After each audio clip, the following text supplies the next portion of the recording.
Something really funny and also kind of sad happened. I just need to make a video about this right off of the bat. This is a thing that I need to talk about for so many different reasons. The champagne cork has been undone. I have received the starting gun for a new chapter of my life.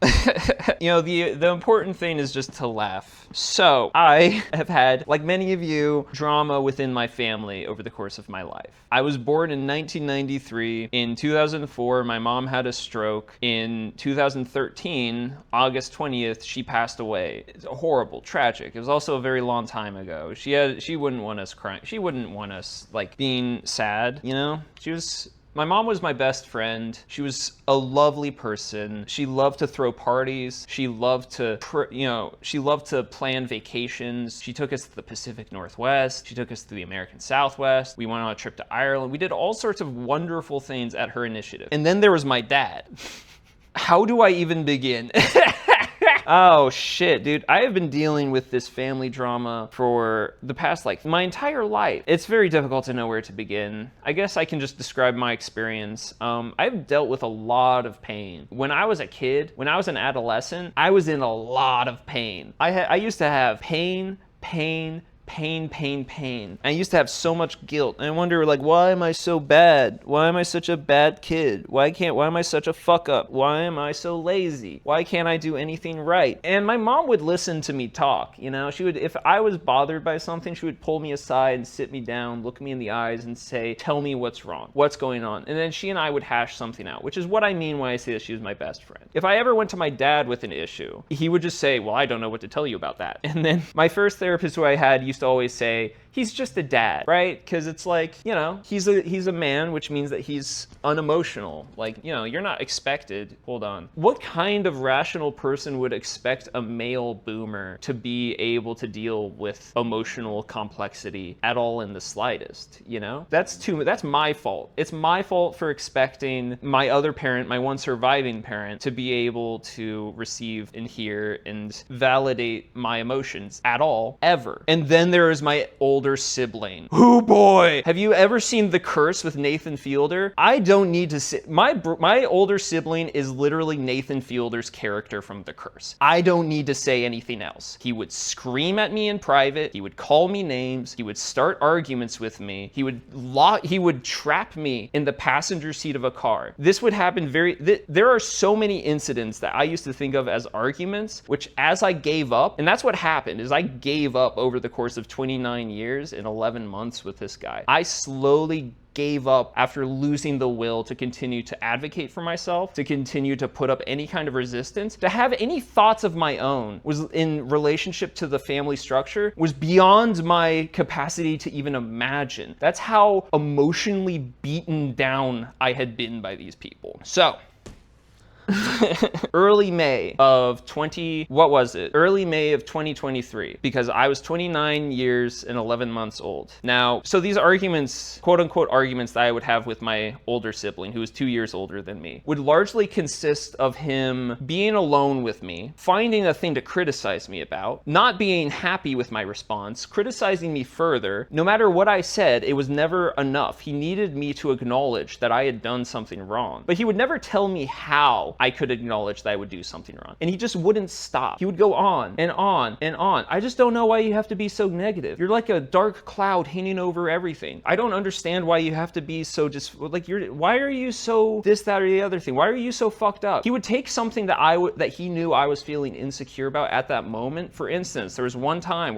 when I was apologizing to him in tears, sobbing on the phone. I said, I'm sorry. I'm so sorry that I'm so fucked up. And then literally later that day, he called me back and he said, you know what, man, you're just fucked up. And that was the specific one where I realized, this is a thing that you do, isn't it? You listen to see for what my weak point is. And then you zero in on that and then you go for it. But never in front of other people, only in private.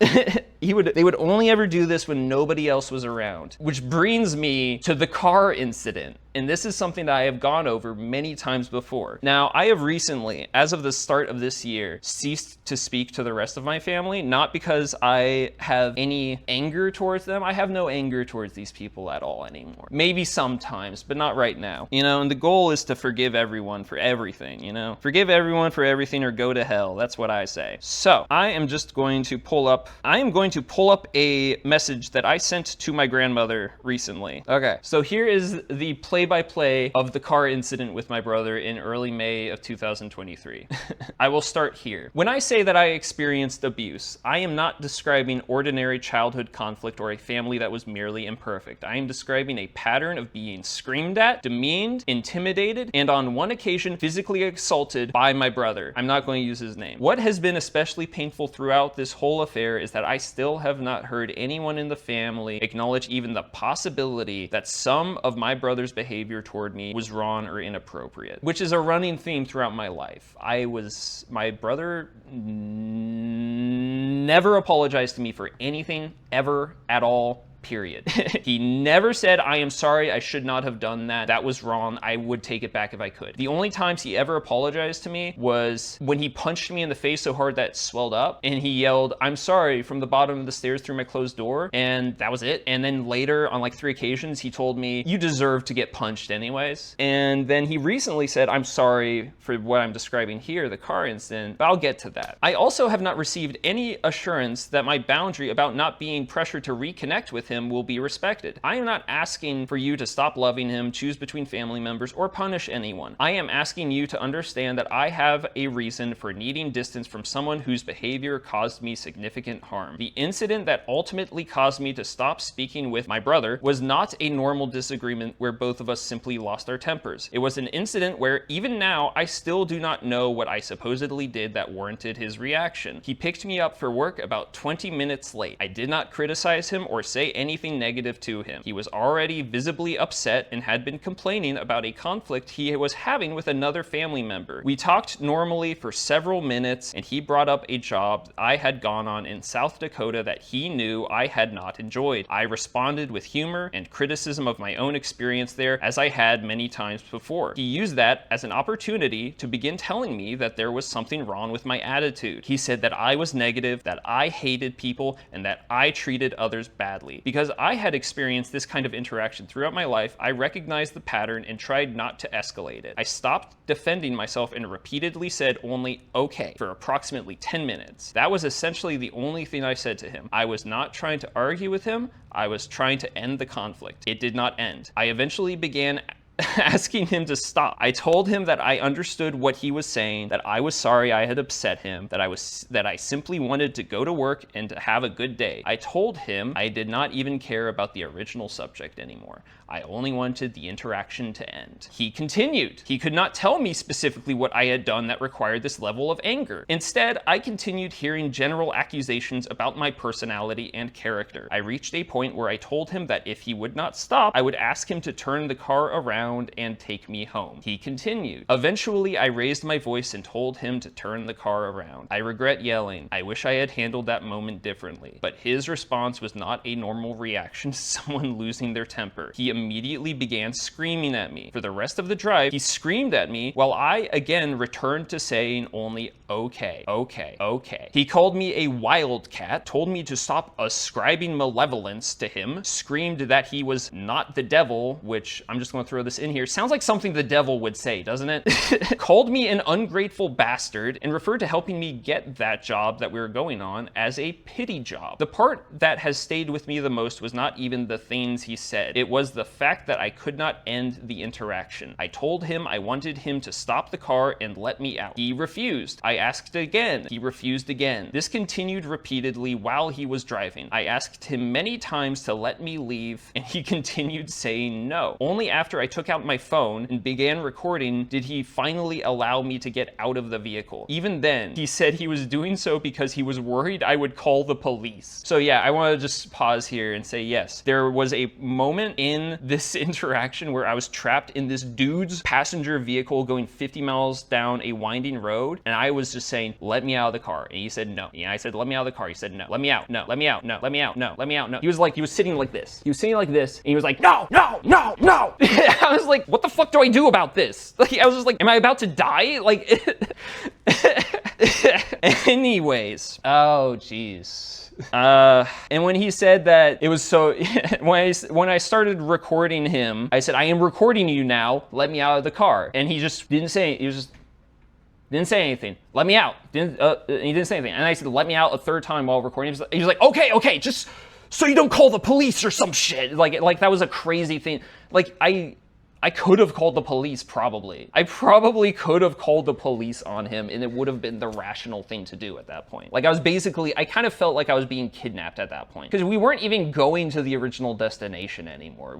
He had turned around when I said turn around, which is funny because he started screaming at me, and then he was just like, okay, hold on, let me turn around so I can take you back. I don't know, dude. People are under a lot of stress these days. Oh, what's that? Oh, shit. What's that character's name? I bet I can remember it. People are under a lot of stress these days, Bradley. The fuck kind of neighborhood is this? People are under a lot of stress, Bradley. It was Bradley. So, it's also not included in here, but when he finally let me out of the car, he let me out in somebody's driveway, and then he pulled out, and as he was driving away, through his open driver's window, he screamed, "Let's see how far you get without me," which is just like, I don't know, dude. I think I've been doing pretty... It's just like, man, where would I be if I didn't have this man-child shrieking at me? Just screaming insults at me all the time. And this wasn't a new event. This has happened so many times throughout my life. I used to think it was normal. I used to think, because he acts very nice, if you met my brother, you think, wow, what a nice and helpful and friendly guy, you know? Again, he's like a Nathan Fielder. He's like Nathan Fielder's character in The Curse. It pains me to say that, but that's who my sibling is. And if you meet him, you're like, wow, what a nice guy.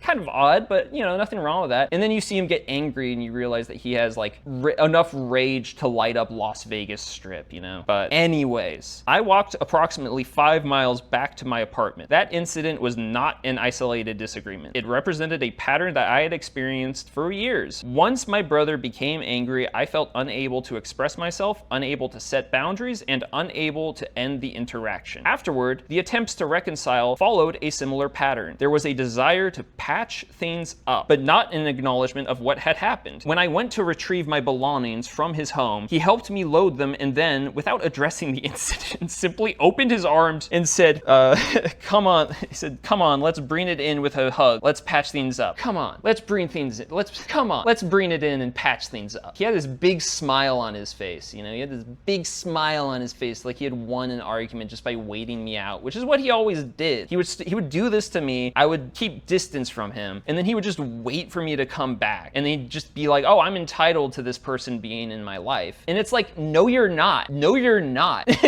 You hurt me a lot. These people have hurt me a lot, dude. They've hurt me a lot, and they never apologized for any of it. So, when I asked if he was going to apologize for screaming at me, his response was to withdraw and say, never mind, distance is good. His arms literally like fell to his side, and his head was like, never mind, distance is good. And he like turned around and just walked back home, walked back to his front door like a boss, you know, whatever. Months later, he sent a message apologizing for yelling and asking if we could patch things up. Later, at Christmas Eve, he apologized again and said he was in a lot of pain and wanted to fix things. It needs to be stated, both of those apologies were, I'm sorry, can we please patch things up now? And the second one was, I'm sorry, I'm really in a lot of pain. Can we please patch things up? Which is like, okay, note to all of you, any narcissists watching this. All of you watching this, here's a little, I know most of you don't need to know this, but an apology is not supposed to consist of you requesting for something from the person you're saying you're sorry to, and then saying that if you don't give them that thing, that's you hurting them. That's a bad sign. If somebody says to you, I'm sorry, can you give me something or else you're hurting me? That's not an apology, that's manipulation, and not very good manipulation. You know, it's pretty lackluster. At least put some effort in trying to manipulate me, you know? So, what I never received was a genuine acknowledgement of the behavior itself. That he intimidated me, that he refused to respect my request to leave, and that this was part of a much longer pattern. So, flash forward. That was 3+ years ago. Flash forward. There's so many other things I'm flying past, but holiday season. So, when you have a family member that you don't want to talk to anymore for a reason such as that which I just described. And no one in the family is willing to listen to your side of the story, and no one is willing to even imagine that your golden child sibling ever did anything wrong at all. It just becomes like they just started asking me, like, when are you going to patch things up with him? When are you going to accept his apology? Are you going to start talking to him again? When I told my dad what happened in the car, his response was, well, I know you're not talking to your brother now, and that makes me very sad.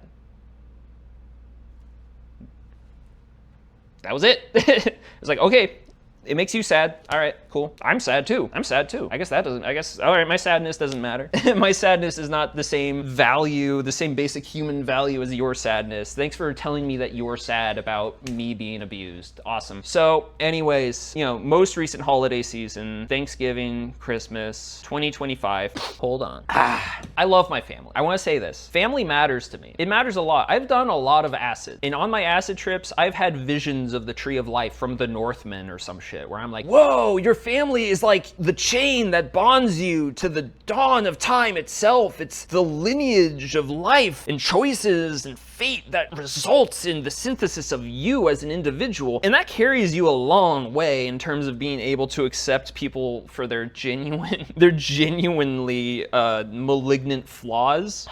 But even that has a limit, even Yggdrasil has a limit. And what went down was that I just decided to keep it all tucked down. I just decided to just tolerate his presence. I tried to avoid him. Thanksgiving, Christmas, I'm just like, all right, he's there. I'll nod, I'll say, hello, how you doing? That's good. I'm glad to hear you're doing well. It became very obvious by Christmas, that one side of my dad's side of the family was trying to not only facilitate, but force a reconciliation. They just assumed that because I was able to, just because they assumed that I always came back to him in the past, I would do it again eventually. They just needed to give it enough time. Nobody cared about how I felt about that, but I just decided, hey, I care about family, so I'll just go there and be in the same room as him, and it won't be a big thing. But then I got invited to New Year's Eve at my dad's house. And I said, sure, that sounds great. And then the day of New Year's Eve comes by, and I realized, like, wait, Thanksgiving is one thing, Christmas is another. New Year's Eve, do I really want to be ushering in 2026 in the presence of a person who did that to me? And the answer that my brain provided was no, of course not, because I don't hate myself. I don't want to suffer for no reason. I don't want to remember, like, oh yeah, 2026, that's the time when 2026 began.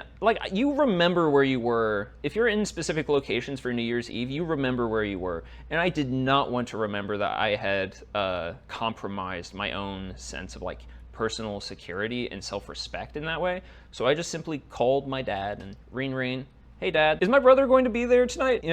And I hear my dad do the very predictable thing where he goes, and then there's a long pause. And then he says, yes. And then I say, pretty plainly, then I don't think I'll be able to attend because I just don't want to be around him. And then my dad said, whatever, and then he hung up. He just said, my father, everybody, my 60-something-year-old father cannot handle his one son not wanting to be around his other son without acting like a child himself. So yeah, he hangs up the phone, and I just am like, okay. And eventually, it just becomes very difficult for me to be around the family in general. I start not showing up to family events. I start saying I'm going to visit my grandparents, and then I just don't show up because I know that if I visit, they're just going to talk to me about this and try to convince me to start talking to him again, or convince me of a million, like, there's so many other things I'm just skipping over here, but it's all part of the same basic pattern. What has happened as a result of all this is that my grandparents, who are very elderly and who I love very much and who I care about very much, but who I just simply cannot be around for reasons that I have partially explained and which are also inferable from that. And they've been trying to get in touch with me. Nobody else in the family has been. My grandma is 97 years old. My grandfather's almost 100. My uncle contacted me twice. My uncle called me once and twice. And the first time he contacted me, he said, hey, we're about to file a missing persons report on you. Even though I had been responding to their response, even though I had been responding to them, and even though I was literally at that moment hanging out with a person who happens to be my sibling's roommate, and even though, like, I don't know, just imagine that you're having a family disagreement and then a third party steps in, and is like, hey, we're about to call the cops on you. And it's just like, yo, why didn't you just ask me? It's like, okay, thanks for asking how I'm doing. Yeah, like it's just been insane. It's just been it's been utter insanity. Because I used to think I came from a normal family. I used to think I could trust my family. I thought I could trust the people in my family, and I clearly can't. And I've been trying to send them these very carefully worded emails. I am completely unashamed to admit that I have resorted to using ChatGPT to talking to them, because at this point I do not trust them enough to use my own words. And it's funny because it's like I have to use a chatbot, because if I use my own words, I'll give them ammunition to attack me. And when you don't do that, and that's all they understand how to engage, that's their only mode of engaging with you. It's like being in a shark cage. You know, it's like going underwater in one of those underwater submersible shark cages, and then just seeing all the sharks like biting at the bars and stuff. And it's just like, yo, this is not a safe environment emotionally. No one has asked me how I've been doing. No one in the family has told me that it's all right, or that they understand, or that I can always come to them. I haven't gotten any of that, because that's not my role in the family. My role in the family is to comply. I must comply by any means necessary, or else I get screamed at by whoever's most willing to scream at me at that time. Told that I'm wrong. We're sorry that you feel that way. That's another one. We understand. One of the things I keep hearing is we understand, but we disagree, which is such a funny, it's like, okay, we understand what you're saying, but no. The phrase, we don't agree. It's just like, don't agree with what?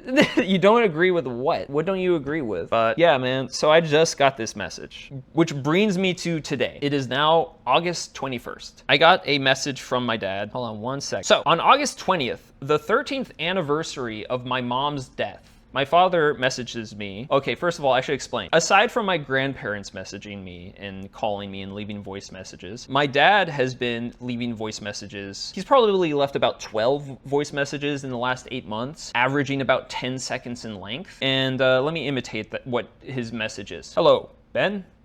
This is your father. Call us sometime. Love you. Bye. And then you hang up. And that's literally every voice message I've gotten from my dad since he hung up on me on New Year's Eve.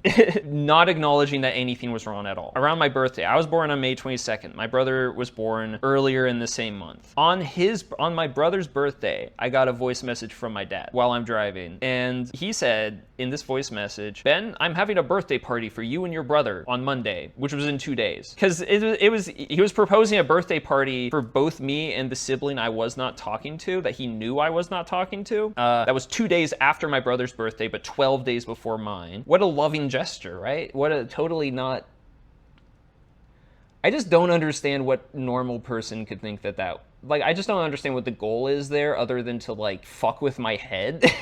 I've been putting up with this shit for 3 decades, yo. I've been putting up with this shit for 3 decades. So I didn't respond to that. I haven't been responding to any of his messages, because none of them have any substance at all. So I finally decided to respond to the one that he sent. I'm not sure if he's aware that it is the 13th anniversary of my mom's passing, but his message reads, out of the blue, hope everything is going well for you, Ben. Love, Dad. So I responded with the chatbot. I responded, thanks, Dad, but I honestly don't understand these messages. You know why? Thanks, Dad, but I honestly don't understand these messages. You know why I've stopped...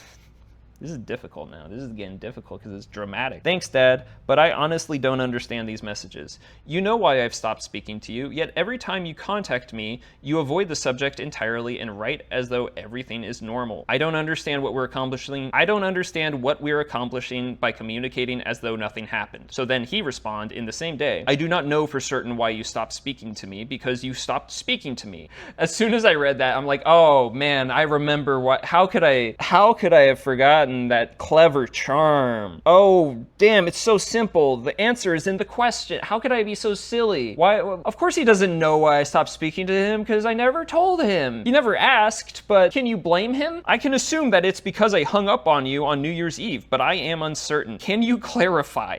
And I responded, I stopped speaking to you because of what happened on New Year's Eve, and because of the larger pattern that led up to it. I have already explained my perspective extensively to Grandma and Grandpa. I am not interested in defending my decision to someone who hasn't first demonstrated an interest in understanding why I made it. It seems pretty reasonable, right? Like, what part of that message is any spite? No? Is there any entitlement? Any manipulative tactics. Not that I can tell. Not that I can see. I don't know. Maybe I'm being a little bit flattered. Maybe it's self-flattery. Maybe I'm actually just an entitled, delusional, crazy fuckwad prick or something. But regardless, his response was fascinating, which was, okay, Ben, good luck. And I hope everything goes well for you. Love, Dad. literally just sped run Exhibit A for why I have to fucking avoid these people. Like, it's insanity. It's insanity, dude. It's like, it's crazy, because it's like literally Trump ignoring Iran. It's like, I just watched Tar recently. It's just like, there's so many things where I'm just like, damn, dude, how do people live their life this way, where they're just incapable of showing good faith or concern for other people, other people. And the fact that he ends it with love, Dad, it's just like, that word got thrown around a lot in my house growing up. Love you, love you. Every time you say goodbye to someone, every time you hang up the phone, all right, love you, love you, love you. But it's meaningless. It's absolutely meaningless in the face of when you treat someone like this. Like, they literally, he could have just responded. He could have not even responded at all. I wouldn't have even thought about making this video, but it's a breaking point. Like, on the anniversary of my mom's death, who you kicked out of the house, my mom was brain damaged. She had substance abuse issues. My dad had an affair on her and then kicked her out of the house, and then she died. And he never apologized for any of it to me. Or as far as I'm aware, my brother. He never takes responsibility for anything. Nobody in my family takes responsibility for anything. It's absurd, dude. I don't know how many of you out there are dealing with similar things, but I'm like, I'm the Usain Bolt of getting gaslit. I'm the fucking Nikola Tesla of being manipulated. Like, it's insane. Like, you would think that I would eventually catch on. I did, but like, man, I already lost my mom, and that was so painful. Man, has this microphone even been picking up the right shit? It's been pointing at my chest this whole time. We'll see. We'll see. We'll see. Bad mic, whatever. It's a raw video. I'll use it anyways. I'm not even mad. I'm so over all of this. I'm so over all of it. And I'm so tired of not expressing this is a huge part of my life. Being treated this way has been a huge part of my life. I don't believe I'll ever get any kind of retribution. Nothing can ever pay back those 30 years that I had to deal with getting treated like I was less than human. Getting treated like my emotions didn't matter. Never being asked how I felt. Never being treated like my sadness mattered, always being treated like their sadness was my responsibility, my fault, my job to take care of. I had to self-parent. I had to fucking watch my mom die. I had to watch my mom die slowly over a decade from drug abuse and just like general mental illness. And I've always kept a lid on it because I just always wanted to be, I always wanted to give them the chance, and this was me giving them a chance. Like, I gave him as good of a chance. I'm literally using robots to be like, hey, what is the most reasonable, kindest, nicest thing that I can say in response to this?